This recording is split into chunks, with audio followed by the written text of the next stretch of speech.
वर्तमान अंगनवाड़ी कर्मी आसला सबुठु बड़ खबर। बढ़िब अंगनवाड़ी कर्मीकर दरमा। एने केंद्र महिला और शिशु कल्याण मंत्रालय दाबी रखिछन्ति उपमुख्यमंत्री प्रभाती परिड़ा। या सहित राज्य में हेब सर्वाधिक सक्षम अंगनवाड़ी। कार्यरत महिलांक पई हॉस्टेल व्यवस्था पई केंद्र सरकार आगे प्रस्ताव रखिथिबा नै प्रतिक्रिया रखिछन्ति उपमुख्यमंत्री प्रभाती परिड़ा। एहा उपरे केंद्र महिला और शिशु कल्याण मंत्रालय विचार करछन्ति बोली से कहिछन्ति।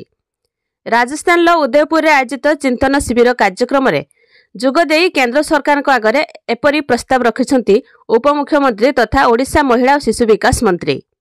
राज्यर अंगनवाड़ी कर्मी दरमा बढ़िबा नै केंद्र को दियागला प्रस्ताव। केंद्र महिला और शिशु कल्याण मंत्रालय एहा उपरे विचार करछन्ति। से कहिछन्ति एहा सह राज्यर पर्यटन शिल्पर विकास पई भी आलोचना रहिछि। जदि समस्त दाबी उपरे केंद्र मोहर बाजे ताहेले अंगनवाड़ी कर्मी सर्वाधिक सक्षम हेबे। आउ सबुठु बड़ कथा है जे अंगनवाड़ी कर्मी को मिलिबो सुभद्रा टंका। एथर अंगनवाड़ी कर्मी मध्य पाइबे सुभद्रा टंका। एने प्रभाती परिड़ा बड़ सूचना दैछन्ति। प्रथम किस्तिर चतुर्थ पर्यायर ए टंका पाइबे। प्रस्तुत होउछि तालिका खूब शीघ्र जारी रहिबो। बाद पड़िथिबा समय अंगनवाड़ी कर्मी को मिलिबो। खारज 2,67,000 आवेदनरु पुणी थरे चेकिंग हेबो। कोनोसी योग्य हिताधिकारी बाद पड़िबे नहीं। आउ या सहित आसंता मार्च 8 तारिख रे मध्य द्वितीय किस्तिर टंका प्रदान कराजिबो।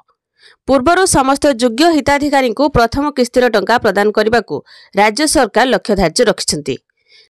तेबे सुभद्रा योजना नियम रे संशोधन आनी केमिति अधिक योग्य हिताधिकारी एथिरे शामिल होई परिबे से दिगरे सरकार कार्य करछन्ति। तो या थिला अंगनवाड़ी कर्मी को पई गोटे छोट इन्फॉर्मेशन। वीडियो को लाइक करंतु। एमिति नुआ नुआ वीडियो देखिया पई चैनल को सब्सक्राइब करी पाखरे आस्थिबा घंटी चिन्ह को दबाई ऑल सिलेक्ट करनियंतु।